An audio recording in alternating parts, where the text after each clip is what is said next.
오늘 우리에게 주신 하나님의 말씀은 신약성경 사도행전 1장 6절부터 8절까지 말씀입니다. 허락하신 말씀을 봉독하겠습니다. 그들이 모였을 때 예수께 여쭈어 이르되 주께서 이스라엘 나라를 회복하심이 이때니이까 하니 이르시되 때와 시기는 아버지께서 자기의 권한에 두셨으니 너희가 알 바 아니요 오직 성령이 너희에게 임하시면 너희가 권능을 받고 예루살렘과 온 유대와 사마리아와 땅끝까지 이르러 내 증인이 되리라 하시니라. 아멘.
지난 수요일과 목요일에 정교회 수련회를 잘 다녀왔습니다. 이번 수련회를 통해서 성경 전체를 1박 2일 동안에 정리할 수 있는 그런 기회를 갖게 되었습니다.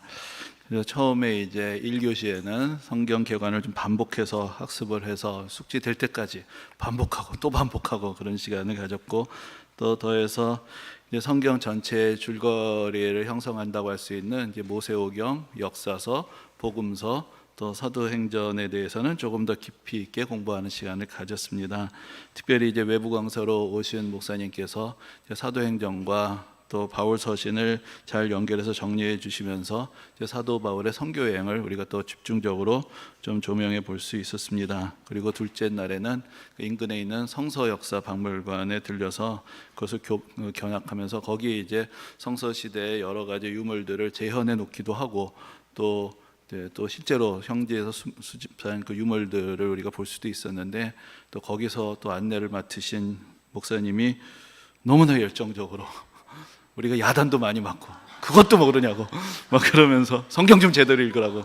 그래서 우리가 많이 또 도전을 받는 이제 그런 시간을 갖게 되었습니다. 그러면서 또 공부했던 것을 다시 정리하는 시간을 가졌습니다. 짧은 시간 안에 성경 전체를 쭉 살펴보고자 했기 때문에 전체 일정이 좀 빡빡하게 진행되기도 했고, 제가 간혹 듣다 보니까 이렇게 빡센 수련회 처음 봤다. 그런 이야기도 들리긴 했는데, 그래도 이렇게 다니엘 컨셉을 가지고 수련회를 진행했던 것은 처음이었던 것 같습니다. 그래서 나름은 제 생각에는 의미 있는 시간이 되었던 것 같은데, 어떻게 가셨던 분들도 그렇게 생각하시나요? 네라고 하십니다. 네. 그래서 아마 못 가셨던 분들이 많이 아쉬우셨을 것이라고 생각이 듭니다. 이제 수련회를 마칠 때마다 늘 기억나는 말씀이 있는데, 그 민수기 11장에 이런 말씀이 있습니다. 하나님께서 모세에게 이스라엘을 대표하는 그 장로들 70명을 다 이제 하나님의 성막 앞으로 모으라고 그렇게 말씀을 하셨습니다. 그래서 이제 사람들이 모이게 됐는데, 그때 이제 그 모인 사람들이 하나님의 영을 뜨겁게 체험을 합니다. 그래서 그곳에서 막 예언을 하고 어떤 하나님의 영에 감동된 은혜를 받게 되었는데, 그때 무슨 이유라고 성경에 나와 있지는 않은데 그렇게 성막으로 나오지 못하고 두 명이 진중에 그대로 머물러 있었습니다. 그런데 놀라운 것은 성막에 모인 사람들이 성령을 받는 그 놀라운 시간에 바로 그 진중에 있던 사람들도 똑같은 은혜를 경험했다라고 그렇게 성경에 기록이 되어 있습니다. 이것은 하나님의 역사라는 것이 어떤 개인에게만 임하시는 것이 아니라 공동체 모두에게 주시는 은혜다, 이것을 우리에게 보여주시는 그런 귀한 사건이었습니다. 그래서 이번 수련회에 참석하신 분들이 대표로 가서 이제 은혜를 받고 오셨는데, 오지 못하셨던 분들에게도 하나님께서 동일한 은혜를 베푸셔서 또 우리 교회 모든 성도님들이 하나님의 말씀을 더욱더 사모하고 또 순종할 수 있게 되기를 소망합니다. 여기서 한번 아멘 하고 다시 한번 아멘. 그리고 이제 그 다음으로 넘어가겠습니다. 근데 이번 수련의 주제가 이제 하나님 나라와 그 증인들이었습니다. 근데 이렇게 주제를 정한 것은 이것이 바로 성경 전체의 요약과도 같기 때문입니다. 성경이 우리에게 가르쳐 주시는 내용의 핵심, 여러분들이 다 잘 알고 계시겠지만 그것은 정리해보면 이렇게 이야기할 수 있습니다. 하나님께서 이렇게 아름다운 세상을 창조하셨지만 이 세상이 죄로 물들어 버리게 되었습니다. 하나님께서는 이 세상을 구원하시기 위해서 먼저 아브라함을 부르시고 그의 자손들 이스라엘 백성들을 통해서 하나님의 나라를 회복시키시는 그 사역을 시작하셨습니다. 그리고 이제 때가 되었을 때 하나님의 아들 예수 그리스도가 이 땅에 오셔서 하나님 나라의 복음을 전파하시고 또 우리의 죄를 위해서 십자가에서 죽으셔서 이제 예수 그리스도를 믿는 모든 사람들이 하나님의 나라의 백성이 될 수 있도록 은혜를 베풀어 주셨습니다. 그리고 이제 사도들이 이 기쁜 소식을 땅끝까지 전파하게 되었다. 이것이 성경 전체의 요약이라고 할 수 있습니다.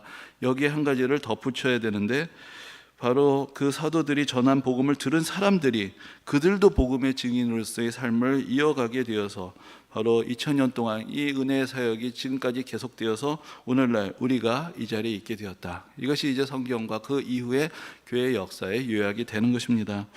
오늘 본문에서 예수님께서 제자들에게 땅끝까지 이르러 내 증인이 되리라 라고 그렇게 말씀하셨습니다. 제자들이 그 자리에 있었습니다. 제자들은 그 말씀을 듣고 저 나름대로 자기들이 땅끝이라고 생각하는 곳까지 가서 복음을 전하고자 했습니다. 사도 바울 같은 경우에는 그 당시에 스페인이 땅끝이라고 생각을 했기 때문에 바울에게 있어서 그의 마지막 소원은 바로 스페인에 가서 복음을 전하는 것이었습니다. 그러나 우리가 다 알고 있다시피 지구는 둥굽니다. 그들이 땅끝이라고 생각했던 것이 사실은 진정한 땅끝은 아니었습니다. 어떤 면에서 생각하면 이 세상 모든 곳이 다 땅끝이 될 수가 있습니다. 그렇기 때문에 이 모든 곳에 이 땅끝까지 나아가서 복음을 전하는 그 사명은 제자들에게만 주신 사명이 아니고 제자들로서 감당할 수 있었던 사역이 아닙니다. 모든 세대의 모든 그리스도인들에게 주신 사명이고, 또한 모든 세대의 모든 그리스도인들이 이것이 그들에게 주신 사명이라고 믿고 확신하며 헌신했기 때문에 우리도 2000년의 세월을 거쳐서 복음을 들을 수가 있게 되었던 것입니다. 우리가 자꾸 성경을 읽을 때 가끔 제가 그런 말씀을 드리곤 하는데, 우리가 유대인인 것처럼 착각을 하고 성경을 읽을 때가 있습니다. 하지만 우리는 유대인의 기준으로 보면 그야말로 사실은 저 땅끝에 사는 부정한 이방인들에 지나지 않습니다. 만약에 예수 그리스도께서 우리에게 오시지 않았더라면, 여전히 유대인들이 율법만을 붙들고 살았다면 우리는 그 율법을 만져볼 수도 없습니다. 그들이 보기에 우리는 같이 밥을 먹을 수도 없는 그런 이방인 취급을 했던 것이 그 당시 사람들의 신앙이었기 때문입니다. 그런데 오직 예수 그리스도의 은혜로, 또한 2000년 동안 수많은 사람들이 하나님의 말씀에 따라서 예수 그리스도의 명령에 헌신했던 그 덕분에 바로 지구 반대편에 있는 우리도 하나님의 백성이 되는 은혜를 잊게 된 것입니다. 오늘은 성령 강림절입니다. 예수님께서 제자들에게, 예수님께서 아버지에게로 가시면 성령을 보내주시겠다라고 그렇게 이미 약속을 하셨습니다. 그리고 그 약속을 믿고 기도하던 성도들이 놀라운 성령의 은혜를 이날 경험하게 되었습니다. 성령의 감동을 받은 사람들이 이제는 믿음의 확신을 갖게 되었고, 그래서 나가서 복음을 전하게 됩니다. 그래서 이 땅에 교회가 탄생하게 되었습니다. 그래서 성령 강림절을 교회가 이 땅에 탄생한 날, 교회의 생일이라고도 그렇게 말합니다.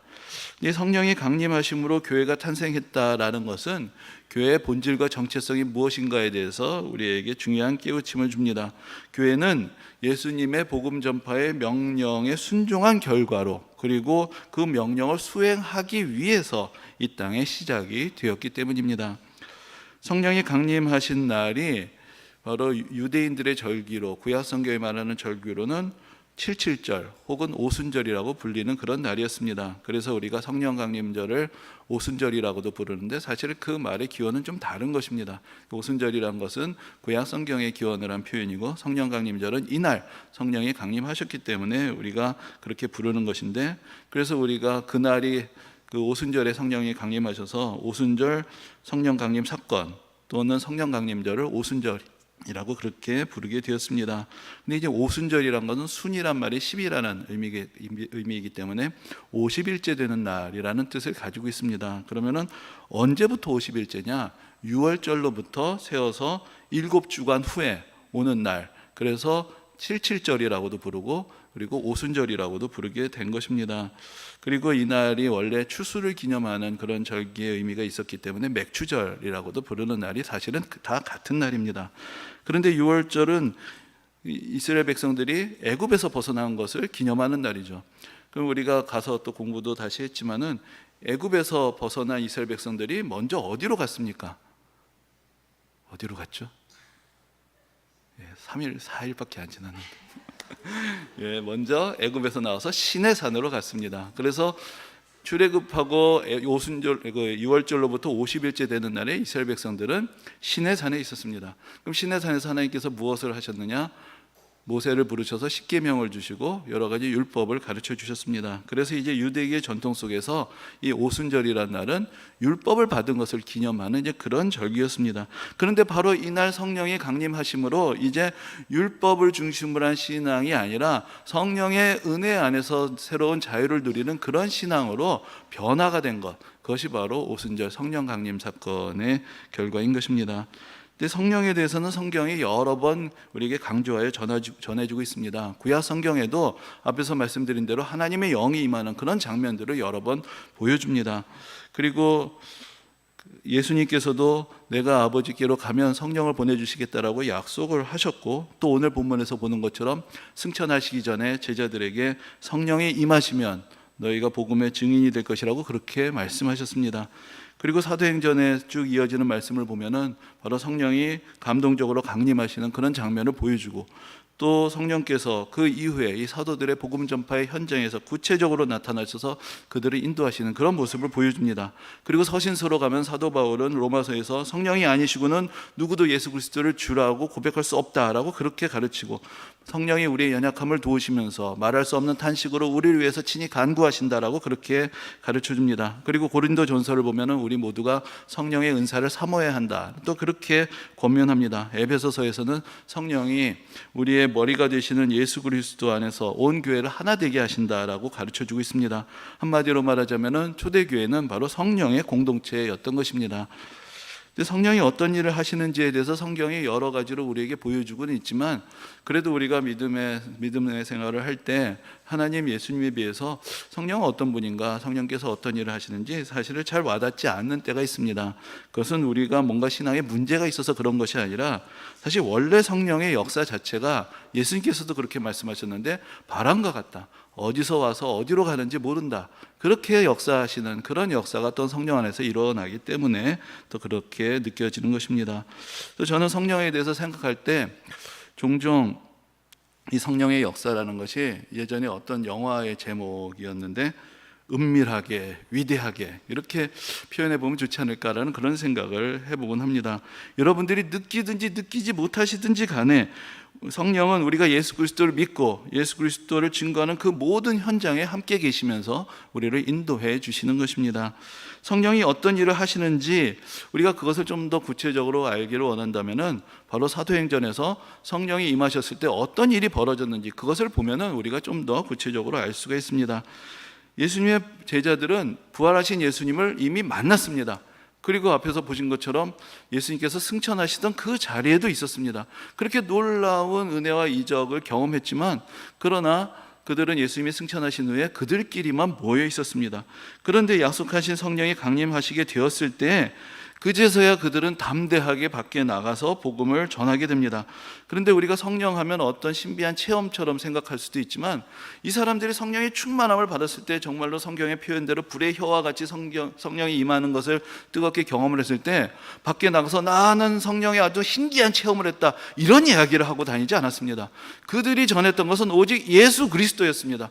너희들이 죽인 예수 그리스도를 하나님이 다시 살리셔서 우리의 주님과 그리스도가 되게 하셨다. 우리는 이 일의 증인이다. 누구든지 예수 그리스도를 믿고 죄의 사함을 받으면 구원을 받게 된다. 주의 이름을 부르는 자는 구원을 받는다. 그것을 전했던 것입니다. 성령이 강림했을 때, 성령의 감동을 받았을 때 이 사람들은 예수 그리스도의 부활의 증인이 되고 예수 그리스도께서 그들에게 주신 사명을 감당하는 그런 믿음의 삶을 살게 된 것입니다. 오늘 본문에서 예수님께서는 성령이 너희에게 임하시면 땅끝까지 이르러 내 증인이 되리라 라고 그렇게 말씀하십니다. 여기서 이 성령이 너에게 임하시면이라는 말씀은 어떤 조건을 이야기하시는 것이 아닙니다. 성령이 임하시면 전도하면 되고 성령이 임하시지 않으면 전도 안 해도 된다, 이런 이야기를 하시는 것이 아닙니다. 이 말씀은 장차 제자들에게 일어날 일에 대해서 말씀하시는 것입니다. 장차 성령이 너에게 임하시게 될 것인데 그때에 너희는 내 증인으로서의 삶을 살게 될 것이다, 이렇게 말씀을 하시는 것입니다. 앞에서도 말씀드렸지만 이 말씀은 어떤 특정한 시대에 특정한 사람들만을 위한 말씀이 아니었고 모든 시대, 모든 그리스도인들에게 주시는 그러한 말씀이었던 것입니다. 그러므로 우리가 깨닫든지 그렇지 못하든지 성령은 오늘도 우리에게 동일하게 역사하십니다. 지금도 사람들의 마음에 감동을 주셔서 예수 그리스도를 믿고 구주로 고백하게 하시고 성도들의 삶을 인도하셔서 복음을 증거하는 삶을 살게 하십니다. 성령의 인도하심을 따라서 예수 그리스도를 믿게 되고 성령의 하나 되심에 따라서, 하나 되게 하심에 따라서 우리가 서로 사랑을 고백하면서 성령의 감동으로 복음을 증거하는 그런 공동체가 되는데, 그것을 바로 우리가 교회라고 부르는 것입니다. 만약 우리 가운데 이러한 성령의 역사가 전혀 없다면 그것은 성령의 역사하심을 경험하지 못한 교회가 아니라, 사실 우리가 좀 더 심각하게 이야기하자면 아예 교회가 아닌 것입니다. 교회가 어떤 곳인가, 우리가 갖게 되는 착각이 있는데 그건 우리가 같이 모여서 우리 교회가 이런 일을 하자 저런 일을 하자 같이 논의하고 토론해서 정하는 곳이냐, 그런 곳이 아닙니다. 여러분들 조금 속된 표현이라서 죄송하지만은 이 교회라는 것은 우리끼리 같이 모아서 세운 어떤 자영업장이 아니고 예수님이 주인이 되셔서 운영하시는 프랜차이즈와 같은 것입니다. 간판을 교회라고 걸어놓고도 예수님을 믿고 순종하지 않고 복음을 증거하지 않는 교회는, 이런 비유가 적절한지는 잘 모르겠는데 햄버거 가게인 줄 알았는데 갔더니 감자튀김만 팔고 있더라. 이런 거하고 사실 비슷하지 않나 생각을 해봅니다. 근데 어디 가서 감자 몇 개 사와가지고는 이거면 된다라고 생각하고 본사에 주문도 넣지 않고 있는 것입니다. 프랜차이즈면 본사에서 재료도 다 공급을 해줍니다. 그런데 그럴 필요가 없다고 생각합니다. 우린 이거면 되니까 더 필요 없어요. 줄 필요 없어요. 우린 이거면 돼요. 그렇게 생각을 하고 있는 것이죠. 그냥 우리는 감자튀김만 바로 사람들 오니까 괜찮습니다라고 얘기하고 있는 것입니다. 그럼 어떻게 해야 됩니까? 간판을 바꿔야죠. 여기는 햄버거 가게가 아니라 감자튀김 전문점, 이렇게 간판을 바꿔야 되는 것이지, 밖에는 햄버거 가게라고 써놓고 감자튀김만 팔면 그게 되겠습니까? 그리고 본사에서 다 공급을 해주는데, 그렇게 되면 본사에서 주문도 해서 받아야 될 거 다 받아야 되고, 본사의 규정에 따라서 직원 교육도 하고, 본사의 기준에 맞춰서 품질도 관리하고 영업도 해야 되는 것 아니겠습니까? 근데 이것을 좀 뒤집어서 말씀드린다면은, 이것이 교회라면은, 우리가 교회라고 믿는다면은, 성령은 우리가 알든지 알지 못하든지 이곳에 역사하고 계시면서 우리에게 바로 예수님의 말씀에 따라 순종하는 삶을 살아가도록 사실 인도하시게 되신 것이고, 바로 인도하고 계시는 것입니다. 여러분, 우리가 예수님의 말씀대로 복음 증거의 사명을 우리 본문 가운데서 듣습니다. 근데 여러분, 우리나라 교회의 현실은, 이 말씀은 우리가 수련회 가서도 같이 나눴던 말씀인데, 다시 또 못 가셨던 분들도 계시기 때문에, 또 우리가 오늘 또 전도자 작정을 하는 날이기 때문에 다시 한번 조금 더 보완을 해서 말씀을 드립니다. 근데 사실 오늘날 우리나라 교회의 현실이 우리가 경각심을 가져야 할 만큼 사실 심각한 상황에 들어가고 있습니다. 우리가 전도에 대해서 이야기할 때 전에 우리가 가지고 있던 일반적인 인식은 이런 것입니다. 전도를 해서 교회를 부흥시켜야지, 이제 이런 생각을 합니다. 그런데 죄송하지만 지금의 현실은 부흥하기 위해서 전도해야 하는 것이 아니라 소멸하지 않기 위해서, 생존을 위해서 전도해야 하는 그런 상황으로 나아가고 있다는 것을 우리가 조금 더 직시할 필요가 있습니다. 지금 우리나라에 기독교인이 몇 명이 있느냐? 여기에 대해서 최근에 여러 가지 통계 자료들이 있습니다. 그런데 이제 가장 좀 정확한 통계라고 한다면 2015년에 전국 인구 센서스를 할 때, 그때 종교별로 통계를 낸 것이 있는데, 그때 발표됐던 자료가 960만 명이었습니다. 근데 이 수치 자체도 사실 이전의 숫자보다 좀 감소한 것인데, 그 이후로도 계속해서 주요 교단들이 해마다 교세 통계를 발표합니다. 우리가 속해 있는 교단도 그런데 그 추세들이, 그 통계들이 하나같이 해마다 다 감소를 하고 있습니다. 그런데 이렇게 그 교단별로 발표하는 통계도 사실은 전반적으로 감소세에 있는데, 사실 현실은 그거보다 훨씬 더 심각합니다. 제가 얼마 전에 우리나라의 대표적인 어느 대형 교회 장로님하고 이제 이야기를 나누게 됐습니다. 그런데 제가 알기로 그 교회에서 우리 교단 총회 세례교인 숫자로 보고하는 숫자가 5만 명입니다. 그런데 그 장로님 말씀이 교회에서 자체적으로 파악하기에는 2만 5천 명이라는 거예요. 절반이라는 겁니다. 절반. 근데 왜 그것을 발표를 못하느냐? 교회 안팎으로 너무 파장이 커가지고 이야기를 못한다는 거예요. 그렇게 되면 성도들도 놀랄 것이고, 그 교회 통계 자체가 문제가 생기기 때문에 발표를 못한다는 거죠. 그런 교회가 어디 거기에 하나가 되겠습니까? 그러니까 통계로 잡히는 숫자하고 현실 사이에 이미 또한 큰 괴리가 있는 것입니다. 실제로 작년에 목회 데이터 연구소라는 곳에서 이제 해마다 우리 신앙과 관계된 여러 가지 통계 자료들을 모아서 분석하고 발표하곤 하는데, 작년에 기독교인들의 수를 이렇게 조사하는 또 연구를 해서 발표를 한 적이 있습니다. 근데 여기서는 정부에서 하는 것이 아니기 때문에 전수 조사를 한 것은 아니고, 이제 표본을 추출을 해서 조사를 했는데, 어떤 결과가 나왔느냐? 지금 우리나라 인구의 15%가 기독교인이다라는 이제 그런 조사 결과를 낸 적이 있습니다. 그럼 우리나라 인구 수하고 정리를 해보면 대략 770만 명 정도가 됩니다. 그런데 거기에 어떤 분석을 덧붙였냐면은, 지금 여러분 전에도 말씀드린 적이 있고 여러분들도 자주 들으셨겠지만, 요즘 나는 기독교인이라고 종교에는 표시를 하면서도 실제로는 교회에 나가지 않는 그런 분들이 점점 늘어나고 있습니다. 그래서 이런 분들을 교회에 안 나가, 그래서 거꾸로 가나안 성도라고 좀 희화해서 부르는 것이, 이게 처음에는 좀 이래도 되나 했는데 이것이 이제 하나의 용어로 정착이 됐습니다. 그래서 가나안 성도라고 하는데, 이 사람들 숫자가 점점 불어납니다. 지금 그 목회 데이터 연구소에서 추정한 거에 따르면 몇 퍼센트까지 보느냐? 30%까지 봅니다. 30%의 기독교인들이 자기가 기독교라고 표시는 하지만 교회에 나가지 않는다는 것입니다. 그러니까 그걸 다시 말해보면은 실제로 교회 다니는 기독교인의 숫자라는 것은 한 500만 명밖에 되지 않는다라는 것이죠. 그것이 실제로 통계로 나오게 되는 결과가 되는 것입니다. 우리나라에서 요즘 인구 감소에 대해서 여러 가지 걱정하는 이야기가 많고, 이대로 가면 대한민국 자체가 언젠간 소멸한다, 뭐 이런 이야기도 합니다. 그리고 이미 지방의 소멸은 시작됐다, 이런 비관적인 이야기들을 하기도 합니다. 그러나 이것은 우리나라 인구만의 문제가 아닙니다. 기독교인들의 비율은 이것보다 더 빠른 속도로 지금 감소하고 있기 때문입니다. 그래서 오늘날의 전도는 부흥하느냐 현실에 안주하느냐의 문제가 아니라 다음 세대에도 교회가 존속할 수 있을 것이냐의 생존의 문제 앞에 서 있다는 것, 그것을 우리가 조금은 더 직시해야 하는 것입니다. 여러분, 이것이 어떤 저기 먼 곳에서 일어난 통계 숫자의 이야기인 것 같습니까? 여러분 한번 생각해 보십시오. 우리 주위에 사실은 믿음의 생활을 함께 하다가 또 시험에 들고 상처도 받고 교회를 떠나가는 사람들은 자주 봅니다. 하지만 10년 동안 나는 누구에게 전도를 했는가? 과연 교회를 떠나가는 사람들은 봤는데 내가 복음을 전해서 교회에 다니게 된 사람들은 누군가? 이걸 생각해 보면 이것이 남들 얘기가 아니고 사실 우리 주위에서 지금 일어나고 있는 일이라는 것을 우리가 분명하게 알 수가 있습니다. 여러분, 우리도 다 예수 믿는 사람들입니다. 예수님의 말씀을 진리라고 생각하고 예수님께서 복음 전하라고 말씀하셨다는 것을 다 알고 있습니다. 근데 왜 우리는 잘 전도를 하지 못하고 있는 것일까요?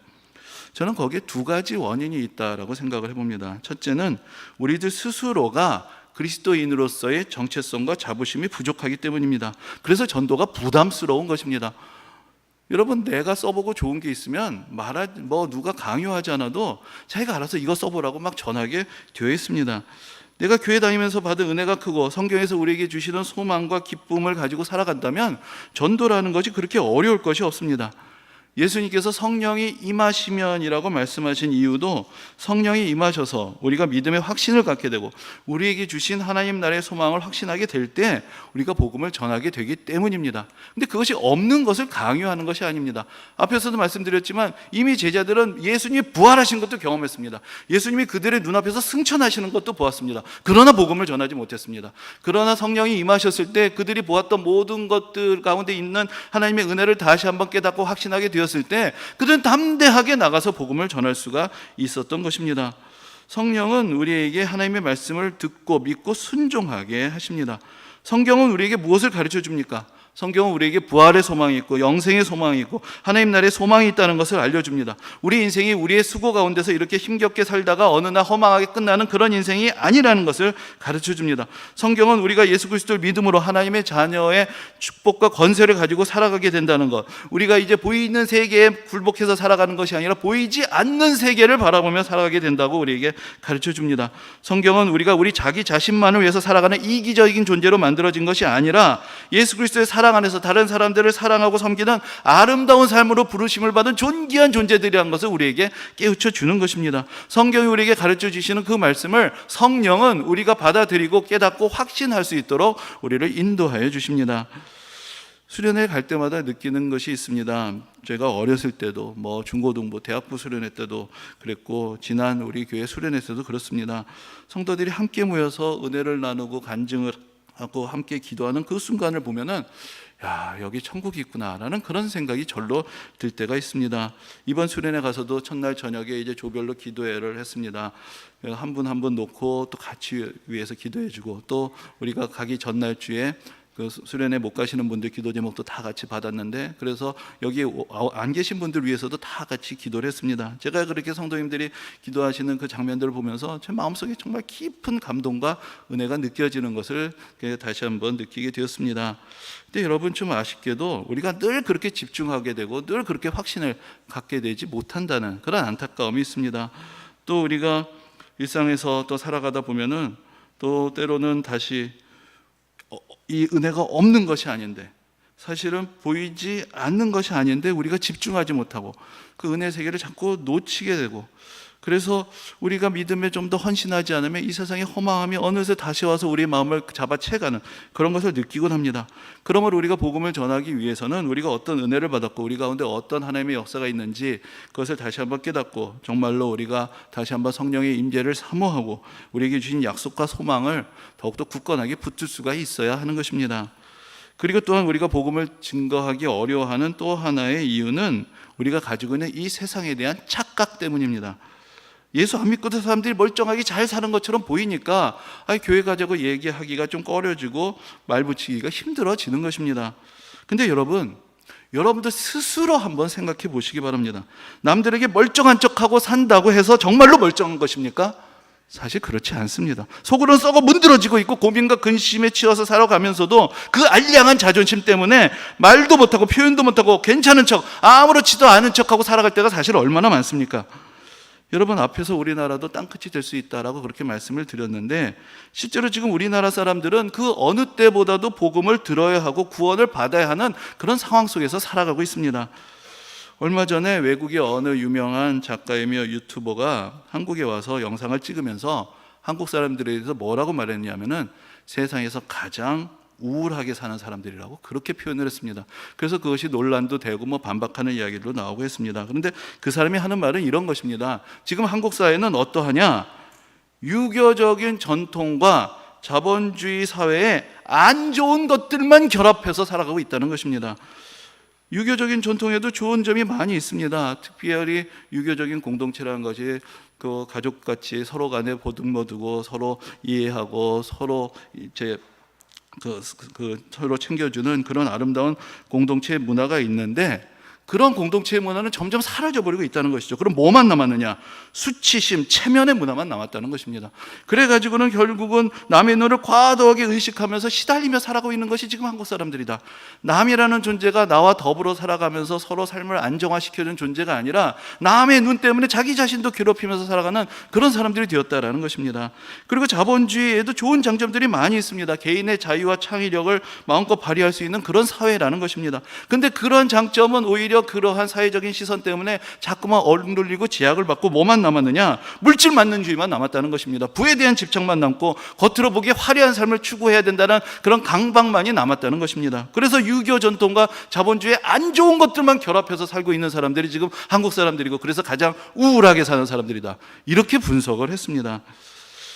그래서 어떤 얘기를 하냐면은, 지금 한국 사람들이 세상 사람들이 놀랄 만한 것들을 많이 만들어내기는 하지만 사실은 그것이 한국 사회 그 안에서 보면은 극도의 스트레스와 경쟁에 시달리고 있는 그 결과로 만들어내고 있다라는 것을 이야기하는 것입니다. 근데 저는 이 분석이 일리가 있다라는 생각을 합니다. 제가 개인적으로 느끼는 것도 그렇게 다르지 않기 때문입니다. 지금 당장 우리가 잘 나가는 것 같고 세계 사람들에게 뭔가 내놓을 수 있는 찬탄을 받는 것들이 있습니다. 그러나 그것을 만들어내는 사람들이 얼마나 행복합니까? 얼마나 자유롭습니까? 여러분, 정말로 죄송한 말씀이지만 지난번에 우리가 그렇게 자랑스러워하는 K-팝, 그 K-아이돌의 세계가 어떤 것이냐, 그 가운데 사람들이 어떤 삶을 살고 있느냐, 이런 것들이 세상에 드러나면서 사실 우리 마음을 많이 안타깝게 합니다. 그 가운데 있는 아티스트들이 정말로 자기의 개성을 발휘하고 자유롭게 만들어낸 그런 창작물들이냐, 아니면 어떤 시스템에서 지금 사람들을 쥐어짜가고 있고 서로 간에 경쟁하면서 돈의 혈안이 더 살아가는 사람들의 모임이냐, 지금 무엇이냐라는 것이죠. 우리 사회가 지금 뭘 향해서 나아가고 있느냐, 그러면서 괜찮은 척하고 잘 나가는 척하고 있다면 이것은 사실은 허위와 허세에 지나지 않을 것입니다. 여러분, 우리에게 있어서 선교적인 사명 중요합니다. 이 세상 어느 곳에든지 복음이 필요한 곳에 우리가 가서 복음을 전해야 합니다. 그러나 또한 바로 우리나라도 땅끝이고 우리나라 사람들이 지금 그 어느 곳보다도 복음을 드려야 할 필요가 있는 사람들이라는 것도 사실인 것입니다. 지금 우리나라에서 어떻습니까? 가난한 사람들이나 부자나 다 마음에 여유가 없습니다. 남의 눈을 의식하고 다 경쟁에 시달리고 이 넉넉함과 따뜻함을 점점 잃어버리고 다들 날카롭고 비판적이 되고 서로 화합할 줄 모르는 그런 일들이 우리 주위에서 얼마나 자주 일어나고 있습니까? 예수님께서 요한복음 16장에서 이렇게 말씀하셨습니다. 성령이 오시면 죄에 대하여, 의에 대하여, 심판에 대하여 세상을 책망하시리라. 성령이 임하시면 우리는 이 세상의 허세 너머에 있는 실상을 보게 된다는 것입니다. 이 세상의 죄에 대해서 보게 되고, 이 세상의 불의에 대해서 깨닫게 되고, 이 세상이 하나님의 심판을 피할 수 없는 곳이라는 것을 깨닫게 되는 것입니다. 그래서 예수님께서는 또한 성령이 임하시면 우리가 복음의 증인이 된다라고 그렇게 말씀하시는 것입니다. 예수 그리스도의 은혜와 하나님의 사랑이 넘치는 성령의 공동체, 이것은 우리 모두에게 너무나 절실하게 필요합니다. 우리 스스로 우리가 받은 축복과 은혜를 더욱 깊이 누리는 온전한 믿음이 필요합니다. 그런데 그것은 우리가 복음을 전하는 사명을 자각하게 될 때 더 확실하게 느껴질 수 있고 더 크게 공급이 되는 것입니다. 베풀고 나누고자 할 때 공급이 되는 것 아니겠습니까? 하나님께서는 어떤 공동체의 은혜를 더 베푸시겠습니까? 하나님의 말씀을 소중하게 여기고 예수 그리스도께서 주신 사명에 헌신하는 교회가 더 큰 은혜를 받아야 마땅하지 않겠습니까? 받은 은혜도 감사할 줄 모르고 맡겨진 사명도 가볍게 여기면서 어떻게 은혜 받을 것을 우리가 감히 기대할 수가 있습니까? 그것이 은혜를 주시지 않고 기도에 응답하시지 않는 하나님 탓입니까? 아니면 우리들의 탓입니까? 어떻게 보면 오늘날 상황은 참 비관적으로 보입니다. 하지만 우리들 한 사람 한 사람이 다시금 복음 전파의 사명을 자각하고 믿음에 도전을 한다면 미래는 결코 어둡다고만 말할 수 없습니다. 우리에게 꼭 사도 바울과 같은 빌리 그레함 목사님과 같은 그런 위대한 전도자들만이 필요한 것은 아닙니다. 지난번 수련회에서도 그런 얘기를 잠깐 드렸었는데, 저 앞에서 말씀드린 대로 지금 500만 명의 기독교인이 있다고 해도 그 사람들이 한 달에 한 명도 아니고 1년에 한 명도 아니고 그냥 5년에 한 명만 전도를 한다고 하면 어떻게 될까요? 이 500만 명이 매일도 아니고 한 달도 아니고 1년도 아니고 5년에 한 명만 전도를 하면은 5년은 어떻게 될까요? 500만 명이 1000만 명이 되겠죠. 그럼 이 1000만 명이 하루도 아니고 한 달도 아니고 1년도 아니고 5년에 한 번만 전도를 하면 어떻게 될까요? 5년이 지나면 1000만 명이 2000만 명이 되죠. 그렇죠? 그럼 이 2000만 명이 하루도 아니고 한 달도 아니고 1년도 아니고 5년에 한 명만 전도를 하면은 4천만이 됩니다. 그 다음엔 전도할 사람이 없습니다. 아마 그때쯤이면 우리나라 인구가 4천만 정도 될 거기 때문에 아마 더 전도할 데가 없을 것입니다. 왜 이런 일이 안 일어날까요? 여러분, 이걸 100번 양보를 해서 10년이라고 늘려봅시다. 10년에 한 번, 우리가 그런 얘기하죠. 10번 찍어 안 넘어가는 나무 없다. 그러니까 내가 한 사람 정해놓고 10년 동안 내가 저 사람은 복음을 전하겠다. 10년을 작정을 해서 10년에 한 번만 전도를 하면은 방금 말씀드린 15년에서 2배만 곱하면 됩니다. 30년이 지나면 또 4천만 명이 됩니다. 그렇죠? 여러분, 이 숫자가 불가능한 얘기냐? 무슨 숫자 노름이냐? 그렇지 않습니다. 교회 사가들에 의하면 우리나라가 해방이 될 때 기독교인이 이 땅에 몇 명이었느냐? 한 45만 명에서 50만 명 정도 됐을 것이라고 그렇게 생각을 합니다. 근데 우리나라 기독교인이 제일 많았을 때가 언제냐? 대개 90년대 초 정도를 보는데 그때 우리나라의 기독교인들이 1000만 명 이상이 있었다. 근데 거기서부터 조금씩 감소세가 됐다. 되게 그렇게 분석을 합니다. 그럼 여러분 생각해 보십시오. 50년부터 90년까지 40년 동안 10년마다 2배 이상 성장했습니다. 그렇죠? 자, 50년에서 60년까지 50만 명이 100만 명이 됩니다. 그 다음에 60에서 70년까지 100만 명이 200만 명이 됩니다. 70에서 80까지 200만 명이 400만 명이 됩니다. 80에서 90년까지 400만 명이 800만 명이 됩니다. 그래도 200만 명이 더 있어야 됩니다. 그게 우리나라에서 실제로 일어난 일입니다. 이게 불가능한 일입니까? 안 해봤던 일을 하자는 것입니까? 초대교회도 일어났던 일이고 오늘 우리나라에서도 일어났던 일을 다시 한번 믿음을 가지고 도전해 보아야 되겠다라는 것입니다. 성령께서 21세기 와서 갑자기 어디로 사라져 버리셨습니까? 그러셨을 리가 없습니다. 우리가 우리의 믿음의 선조들의 그 열정과 믿음을 회복할 수 있다면 성령께서 함께 하시고 역사하셔서 우리도 이와 같은 결실을 맺게 하실 것이고, 아니 이보다 더 큰 일도 감당하게 하실 것입니다. 그리고 우리가 하나님의 말씀에 순종하며 예수님이 주신 사명에 충성하고자 할 때에 그야말로 우리 교회의 첫 번째 표처럼 성령의 임재가 가득한 교회가 될 때에 우리의 개인의 삶에도 은혜를 베풀어 주시고 우리 교회에도 은혜를 베풀어 주시고 우리나라에도 은혜를 베풀어 주셔서 우리가 이전에 알지 못하는 놀라운 삶을 경험하게 하시지 않겠습니까? 우리가 이 믿음을 가지고 다시 한번 우리 마음속에 믿음의 확신을 가지며 성령의 임재를 사모하며 하나님께 주시는 새로운 은혜를 향하여 도전할 수 있는 그런 모든 성도님들이 되시기를 주님의 이름으로 축원합니다. 아멘.